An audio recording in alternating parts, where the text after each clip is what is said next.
Well, I would like that today we see entire semester, not just a particular subject, but everything which we discussed. Because really, if you look at the big picture, although we learned a lot of new concepts and we learned a lot of new techniques, we established relationships between a number of quantities, but objectively speaking, we just look at a very small part of engineering. I brought back this cartoon by Raman, which you saw at the very beginning of my lecture, and I think that now you will understand better what actually we did this semester, and what physics and science in more general is. Important thing is that you recognize that whenever we look at nature, we recognize certain discernible patterns in that nature. We find, we describe those patterns using some kind of a mean. Most frequently, these are mathematical equations. And then when we know these equations, we can figure out what happens, well, in between two data points which we experimentally were able to determine, and what happens at, well, if we extrapolate. So rather than collecting a huge number of data, we just collect few points. Yeah, the blue dots represent the points which we actually measure, and then the rest comes out from a mathematical relationship. Do you understand me? All right. Now, in this big picture, I want now to review what did we actually did during this semester. So on this slide, you will have everything what we discussed this semester.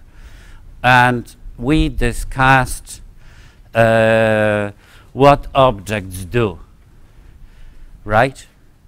Now, there were, when I think about it, there were, well, two kinds of objects. Well, one object which practically practically even don't exist. It was particles. So for particles, we didn't introduce a lot of quantities which are valid for objects, so they are trivial. Because, for example, for a particle, it does not make sense to talk about center of mass. Thinking about center of mass of a particle is complicating science. If we had only particles, if we lived only in the world of particles, we would not invent a concept of center of mass. What for? Yeah, because think why we wouldn't do it. Because the particle would be always at the center of mass. It would be the same thing. So it will be just a complication of the problem. And in reality, I mean, we consider that now particles are like electrons, neutrons. I mean, you can even think about the entire atom as a particle, but strictly speaking, they are not particle either. If we think about, well, microscopic, well, electron probably is, because we still don't know what is its diameter. We know that it is smaller than 10 to minus 15 meters, but we don't know how small it could be.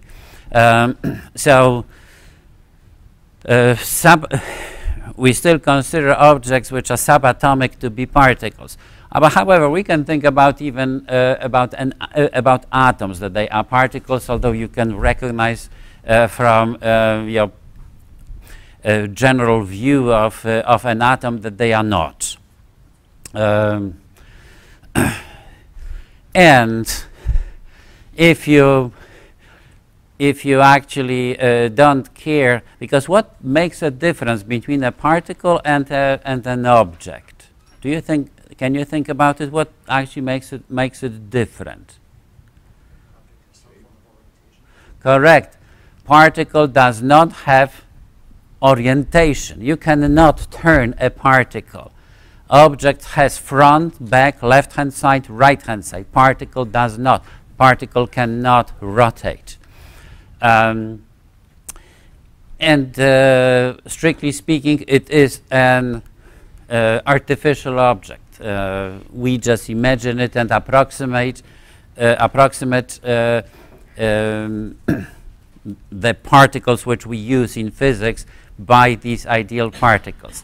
Well, then we have objects which are made from systems of particles. And why don't you help me to revise what type of systems of particles we discussed? Rigid bodies was one type of system of particles. And rigid body, what was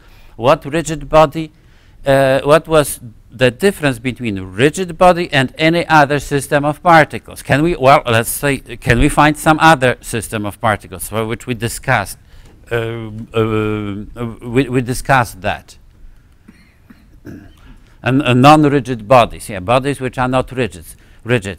I mean, the last few lectures were about those types of particles. What? Fluids, for example, right? Fluids were this type of particle. And in fluids, the interaction is relatively strong. So it is hard to compress them, for example. But they cannot keep their shape. They change their shape. So in fluids, for example, we were having sound traveling. Sound could travel through a fluid, or through a solid. Actually, it also could travel. But whenever there was a relatively strong interaction or sufficient interaction, then we could have waves traveling through that. Well, and then what we had at the end? Gases, ideal gas, right? Ideal gas, in which how particles move there, or how that system moves. Think about an ideal gas. How they move in an ideal gas. Completely randomly, correct. So these are the systems which we discussed: rigid bodies, elastic medium, and a random system. All right. So these were the types of objects which we discussed. Now, we actually, what did we discuss about them? We discussed only two things about them. Think what we were talking about. How they move, correct? How they interact, correct? These were the two things which we were interested in. What the system was doing, and we wanted to predict what it is doing from figuring out how it is interacting. And what are motion and interaction?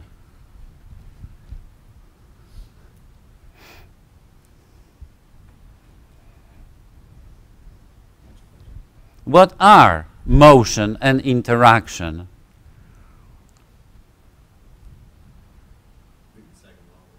Newton's second law relates them, but they are not Newton's second law. Let's say observations is better, right? But I mean, really, these are effects.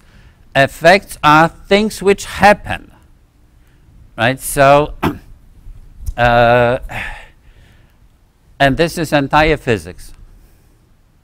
Actually, I mean, this is the physics which we discussed last semester, right? Can you think about something else? What else did we discuss that I haven't covered? Because, I mean, I was preparing this slide yesterday, trying to review entire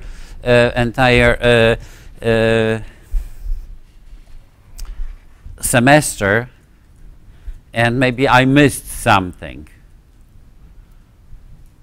Not a detail, yeah, because don't fog your thoughts by details. You always have to be on target. Well, I don't think that you will find anything else. Now, how did we do it? Well, in order to do it, because your problem, I noticed that your problem is very often that you even don't, if you use a term, you often confuse. What are you talking about? Make sure that you see this picture and recognize it. Well, let's now think quickly. What words would we put where? So over here we have objects. I mean, to interaction. What would we put here? What concepts associated with interaction? How about if you go actually to the next slide? Quantities. Because in order to describe nature, we used quantities, right? And we used quantities which described motion, quantities which described objects. We say that objects have properties. And we had quantities which described interaction. Now,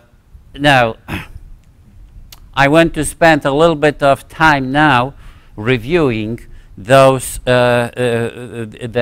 each of those blocks. So how about let's try now to put various terms which we learned, various quantities, into particular place. So how about if we bring up Newton's second law? Where should we put in where should we put Newton's second law?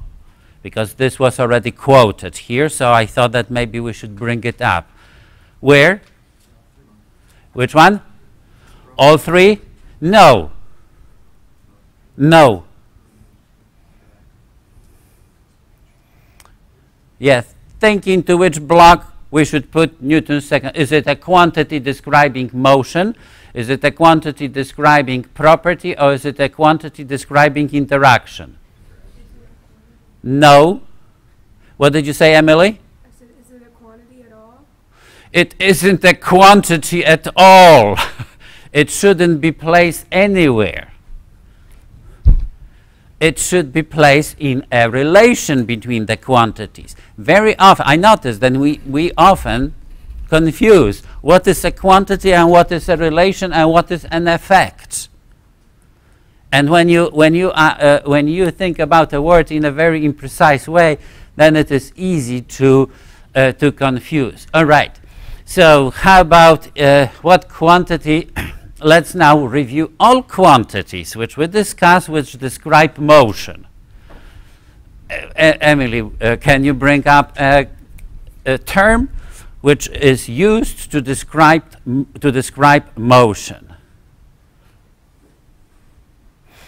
We can even think about the broader configuration, yeah, because configuration of the universe or object, it is part of motion, which is probably more general than motion itself, because often when we think about motion, we think about already changing the configuration of the universe. But configuration itself, really, also, this is more important for us, where what is, because we want design nature in such a way. Can you give me an example? Jessica, would you like to assemble universe in a particular way? Are you doing it?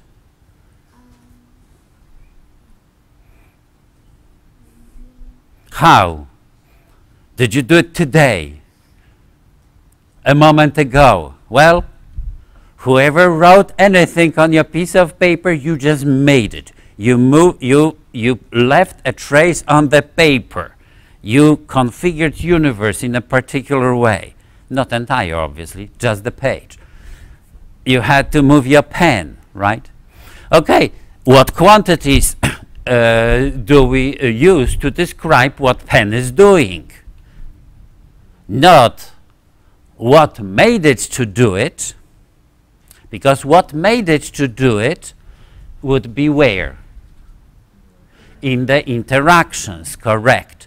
Now what it did is in motion, right? So what quantities did we use throughout the entire semester to describe motion? Now shoot them quickly. Velocity, displacement, acceleration, time. Time is not. Yeah, because whenever you think about a quantity which describes motion, you have to figure out what the object is doing if you know the value of this quantity. Right? So if you know, let's say that speed is 1 meter per second square. My speed is 1 meter per second square. By the way, make sure that you understand it properly. What does it mean that my speed is, well, if an engineer says that his or her speed is 1 meter per second square, what that person means? Definitely not that the person is exercising, right? Because when I'm exercising, I am moving, right? But my speed, what was my speed when I was doing this exercise?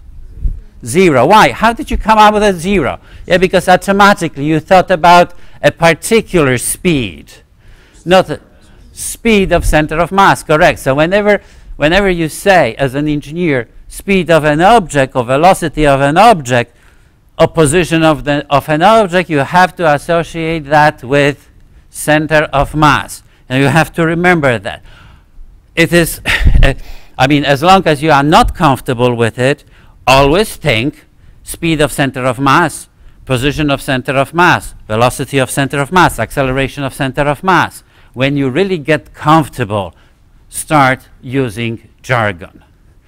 Engineering jargon, because saying where the object is already slang, right?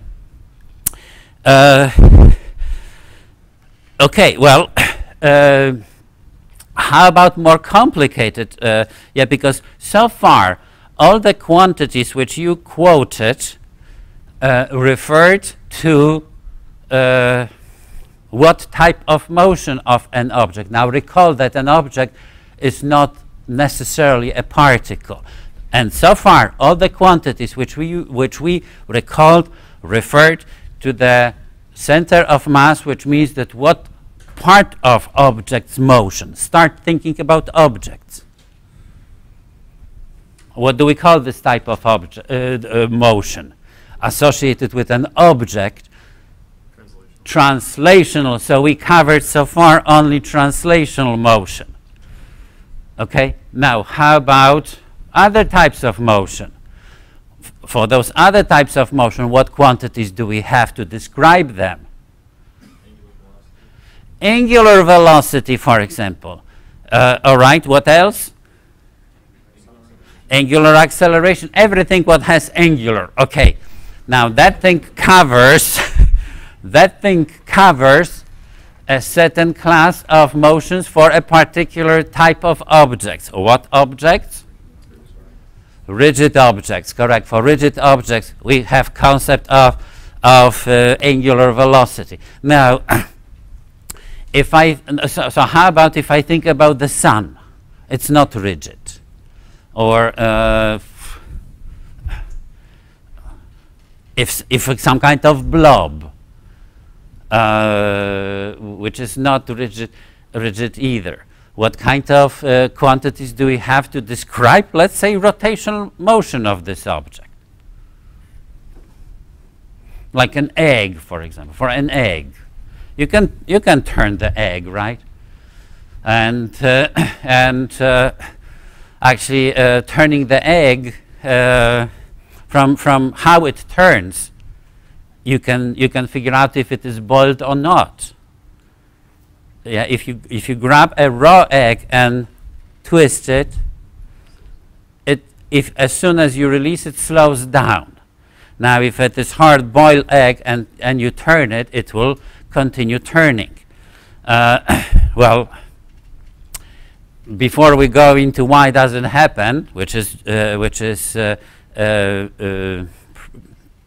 problem of interactions, concept of interaction, what quantity would I use to describe it?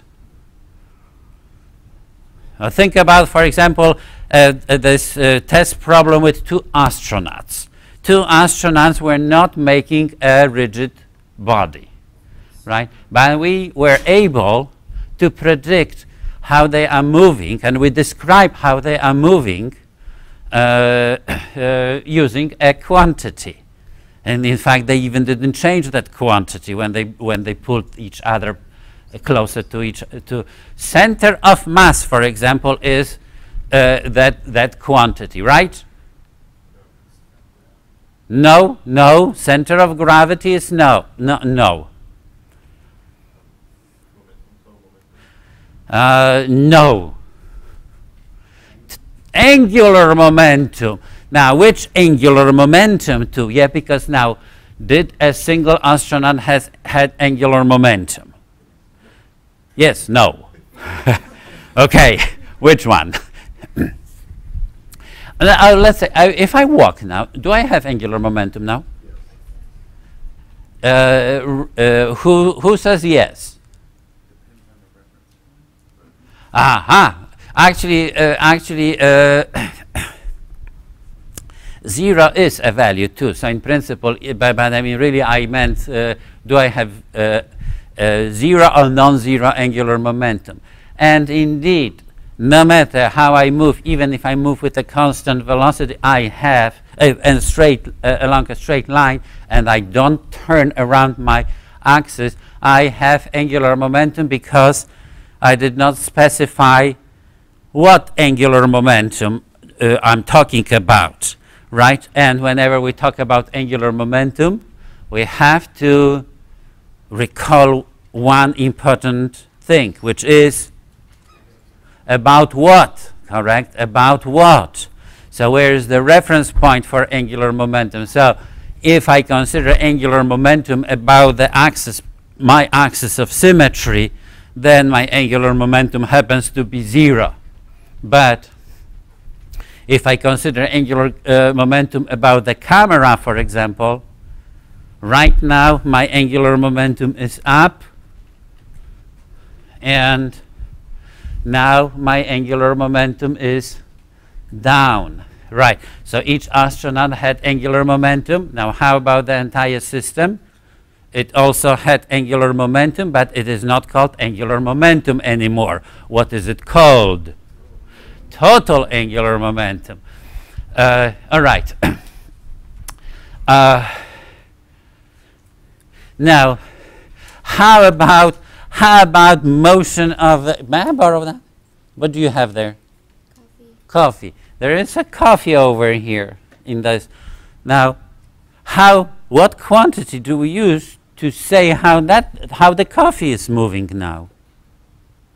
Well, obviously, forget its translational motion. I'm really interested on the microscopic level. Heat, for example. Does heat describe motion? Let's consult with each other what heat is first.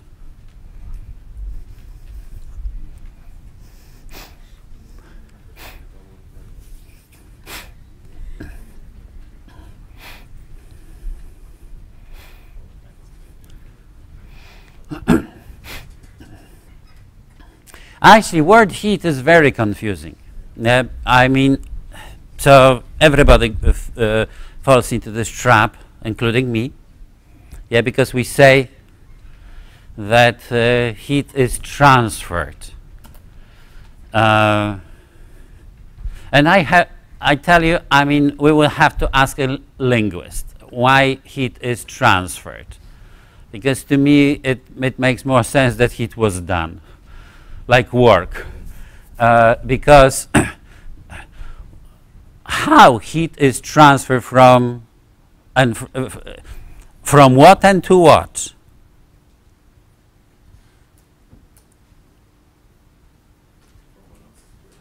Heat is transferred from one object to another object.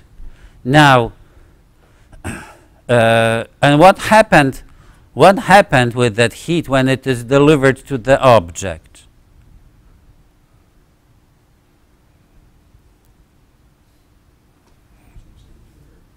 It's, well, the temperature of the object changed, maybe.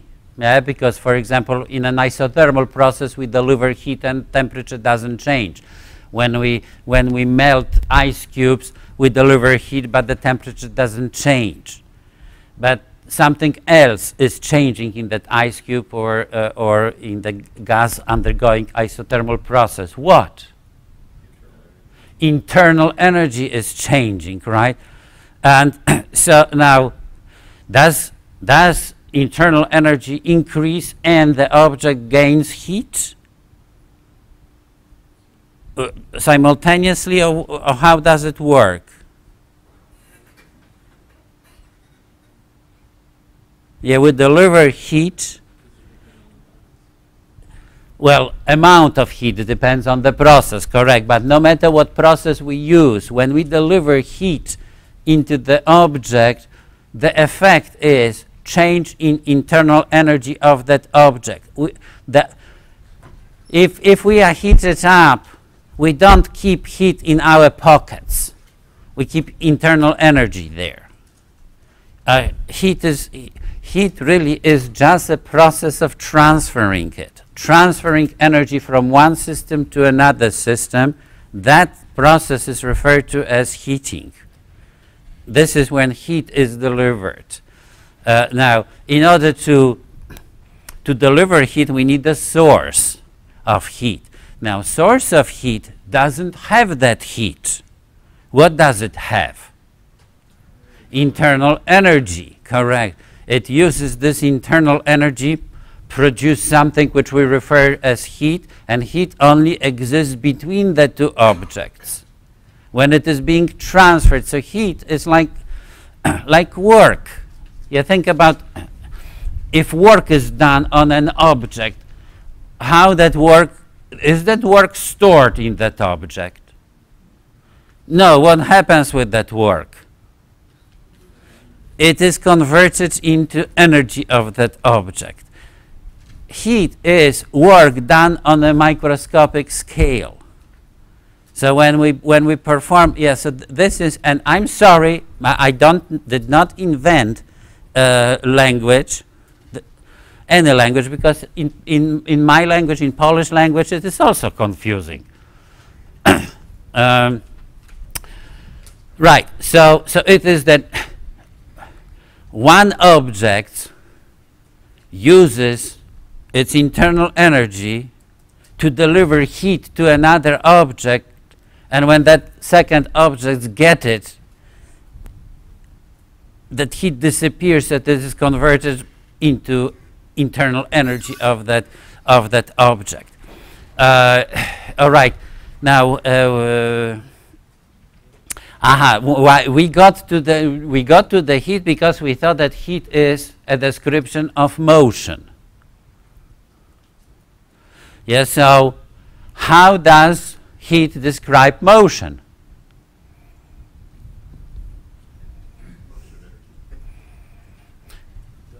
It doesn't.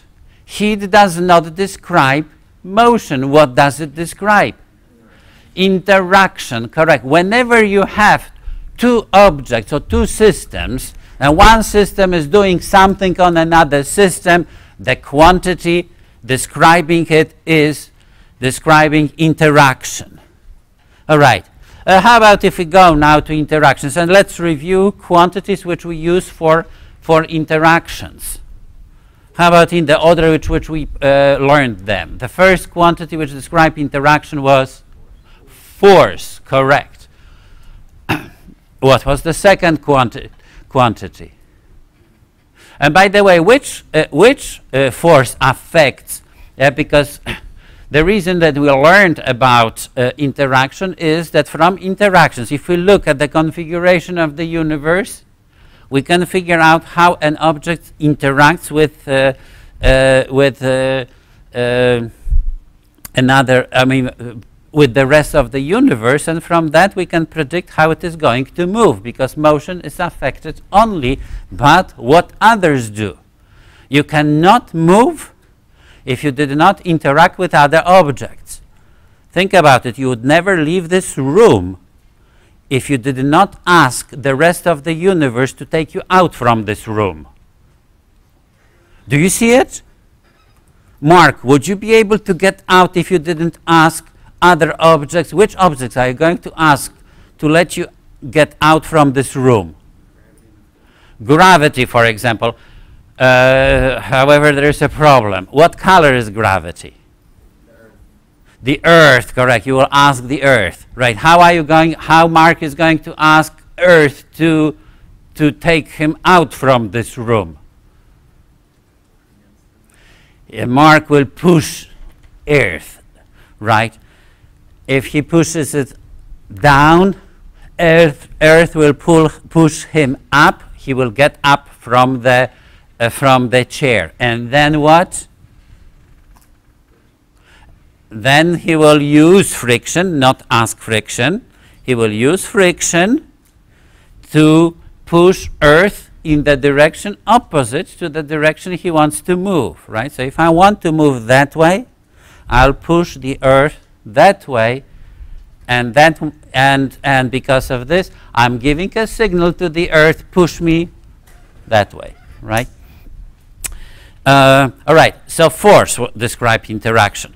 It was, which force affects the motion? Which one? Which one? The force? Net force, correct. Your motion is affected by all interactions, always. Not just, there's no one most important interaction. Yeah, for example, yeah, because I mean, you can, probably you will think that if I want to walk, the frictional force will do that, right? No, it is not frictional, because think what would happen with me if we remove the normal force. How would I move if we remove the normal force? Down, right? So for moving that way, normal force is essential. Not only that if we remove normal force, which is another story, I would not be able to use frictional force at all. But now, how about if we remove gravity? What will happen up? I'll jump up now, right? Because normal force, I mean, just a little bit, because it will disappear pretty soon, because as soon as I lose the contact with the Earth, it will stop interacting with me. And by the way, when we talk about force, we have to answer ourselves those three questions. Make sure that that you remember those three questions. What are they? Quickly. What say? What is the force acting upon? What is exerting the force? And what interaction? If you miss to answer one of those questions, it means that you are making up a force. All right. What was the next quantity which we discussed? After force? Ian? Do you remember? What? Collisions, for example. Okay. What kind of quantity is collision? By the way, whenever we think about quantity, it means that we should be able to assign a value. What is the value of collision for me now? We say? Ian thought that it is an interaction. Is collision an interaction? Yes, collision is an interaction. But we are not talking about interactions now. What are we talking about? Quantities which we use to describe things, right? So collision is not a quantity which describes collision. Collision itself is an interaction, which means that it is an effect, right? Make sure that you understand word properly. Impulse is a quantity which describes interaction and is particularly useful to describe collisions. Correct. Impulse is the quantity. But between force and collision, we use another physical quantity which we use to describe interaction. What? Kinetic energy. Okay, does kinetic energy describe interaction? Yes, so how kinetic energy and what does it do to me? And who does it?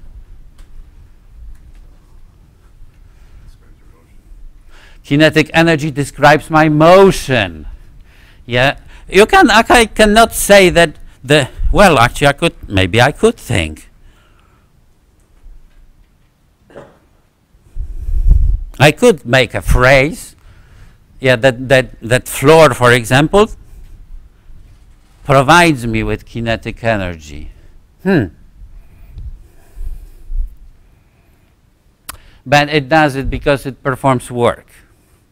Right? So work performs work, it affects my kinetic energy. Let's do it this way. Whenever you can think about that one object does something with that quantity, it means that it is not interaction. Yeah. I can have kinetic energy. It makes sense, right? Well, where's the other object? Kinetic energy describes interaction, not,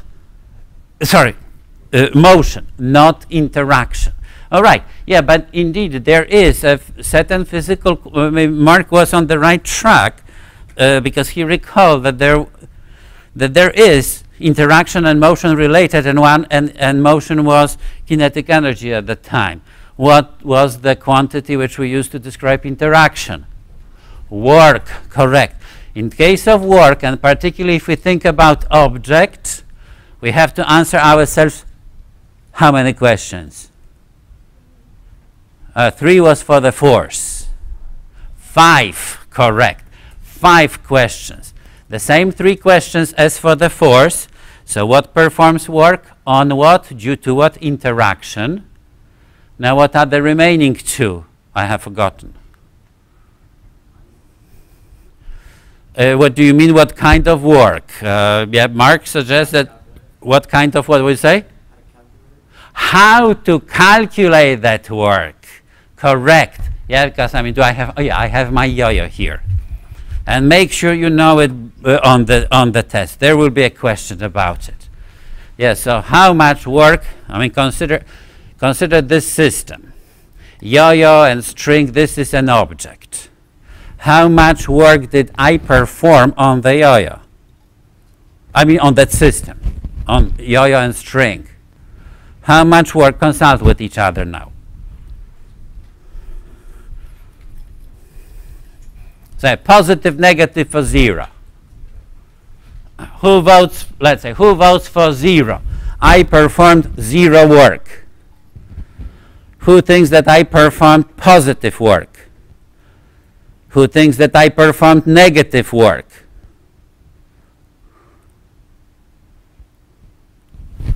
Well, those of you who said that I performed positive work, I'm not sure how you calculated it. It's useless work. That work is not related to any type of energy, kinetic energy of the yo-yo. The other 2 are correct answers. And it's useful work. I mean, each of them affected a particular kinetic energy. Right? So now, why did you say, those of you who said that I performed 0 work, why did you say that I performed 0 work? Who said that? Why did you say that? Let me bring the microphone. Why did you say that I performed 0 work? And I think you were right. Because the point that you were interacting with didn't move. Because the point with which I was interacting did not move. And which kinetic energy was affected by that? Because whenever we say kinetic energy, we have to add appropriate adjectives. Kinetic is adjective too. But one more adjective. So which kinetic energy was affected by that work?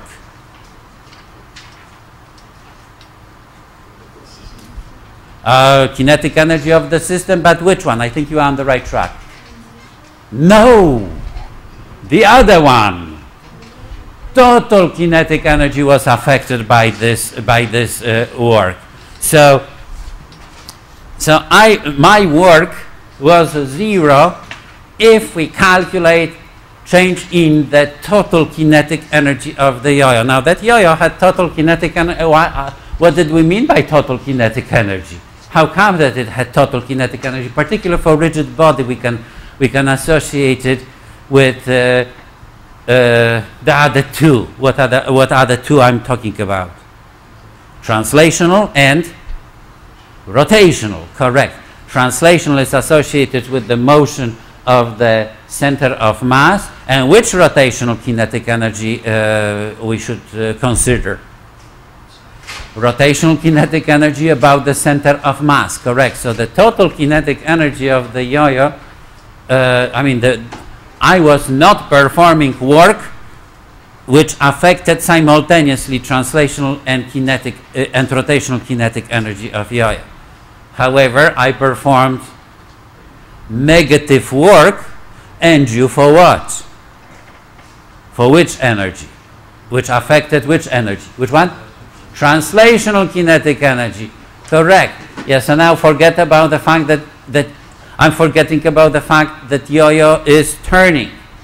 If I don't care that yo-yo is turning, then I performed negative work. And Andrew, why did I perform negative work? Of yo-yo, correct. So which way and which motion?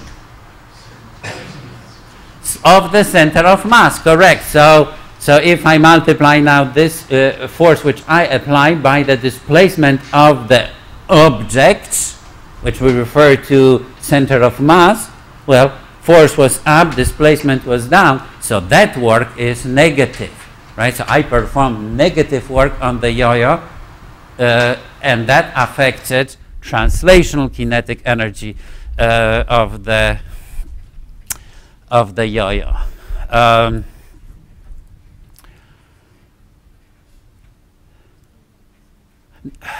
Now, how about if we go through relations? What relations did we discuss linking motion with interaction? In the order which we discussed, and tomorrow I think we will review them in more details, so that for the final you don't confuse them. But let's quickly review what relations did we discuss. Newton's second law. How many versions, by the way? 8 versions, correct. Work energy theorem. How many versions? 4. Good. What else? Impulse momentum theorem. Correct.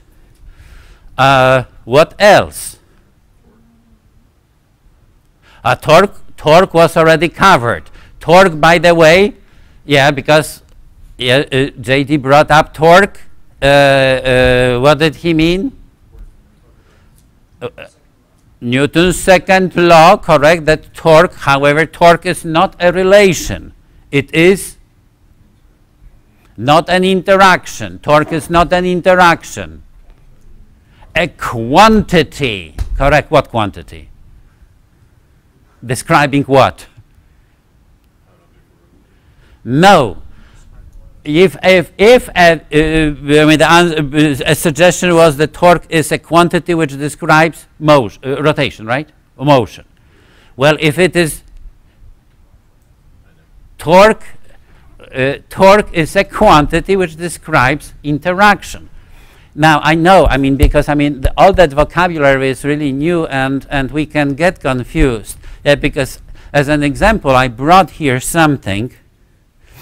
A link to Webster's dictionary. Yeah, because now think about word acceleration. What word acceleration means? Yeah, definitely here you have one answer. But I can think about another word, like force, for example. Force is also a word which is confusing. Not only that if it is a quantity, it's a primitive concept, but also ambiguous meaning. And so let's think about acceleration. what does word acceleration mean? How do you understand word acceleration? Is it what? Okay, how about that? The rate of change of velocity. Rate of change in velocity, correct. Now, if it is rate of change in velocity, then it means that that meaning is an example of motion. No.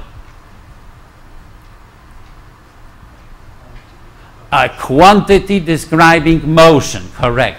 It is a quantity describing motion.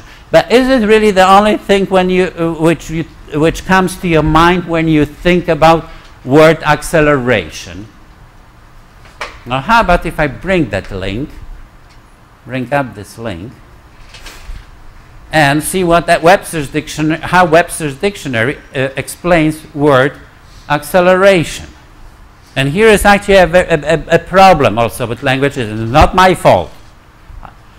A lot of words have multiple meanings. How do I stop that?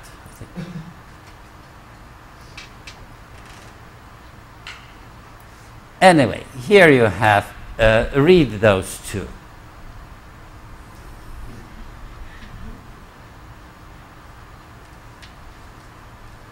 Not that.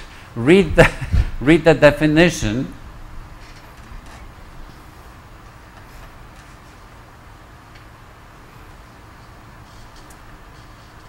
Well, over here. So actually, what did you say? So how do you interpret the first meaning in terms of those two slides which we discussed? The first meaning, because the second meaning is obvious for us engineers. It's a physical quantity which describes, actually, acceleration. I mean, according to the second meaning of word acceleration, acceleration is a quantity which describes acceleration in the first meaning. Do you see that? Yeah, because what is the first meaning? I mean, so the second meaning is that it is a physical quantity. What is the first meaning?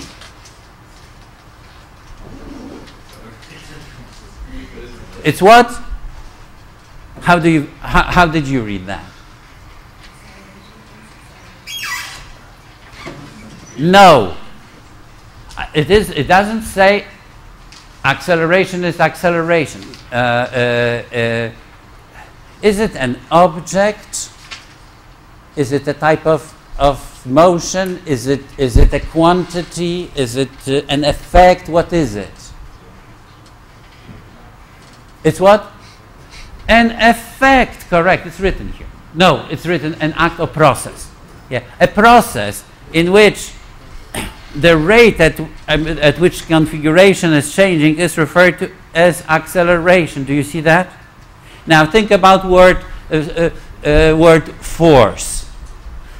Yeah, because on one hand, in a common language, force is a physical quantity, and as an engineer, I think that you should think about it by default. Whenever you hear word force, you should think about physical quantity called force, which describes interaction. Now, in common language, we very often use the word force for something else. What?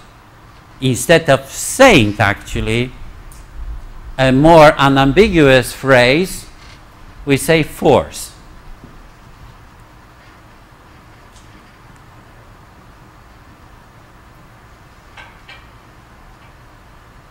Yeah, because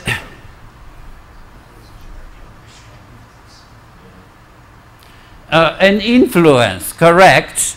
This is a very broad, but I mean, influence, therefore, is influence a physical quantity? No, it isn't physical quantity. We don't measure influence in newtons. Influence is what? One object influences another object.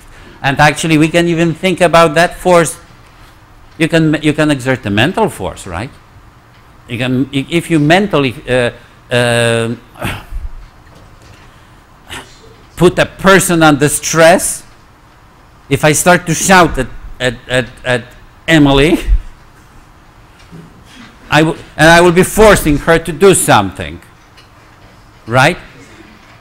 Obviously, that force won't be in newtons. We use force. Now, what would we do, really? We will be interacting, correct? Yes. So instead of saying interaction, we very often say force. Yeah, like almost automatically.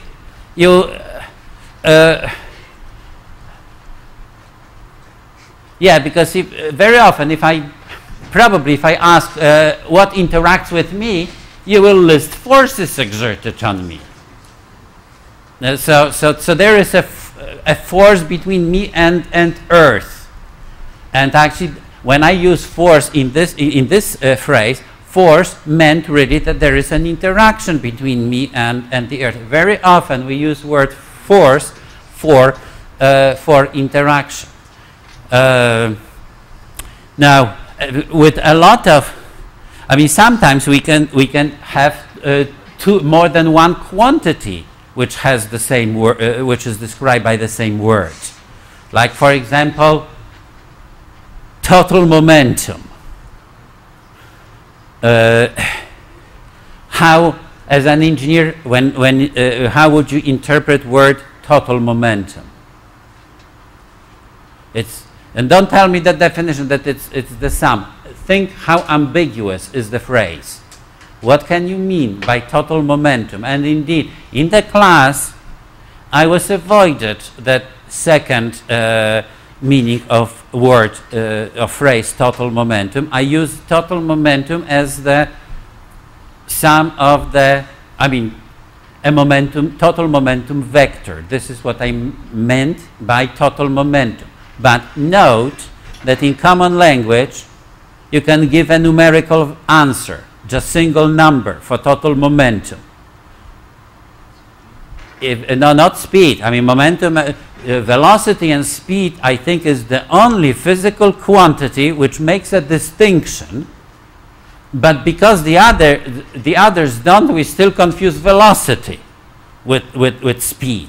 Because velocity is the only vector quantity which comes to my mind, that the magnitude of that velocity is called different than the vector quantity. But all others have the same. We don't have equivalent of speed for another vector like force.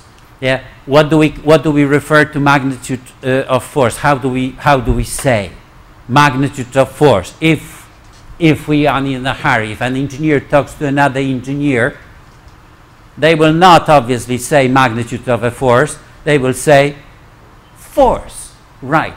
As an engineer, you will now have to recognize, is he talking or she talking about vector or magnitude of that vector?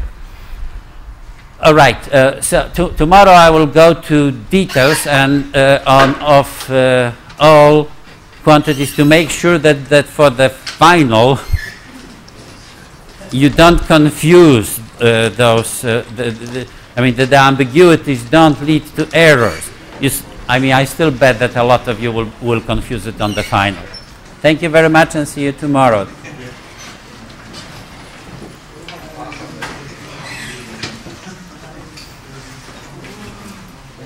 Yes.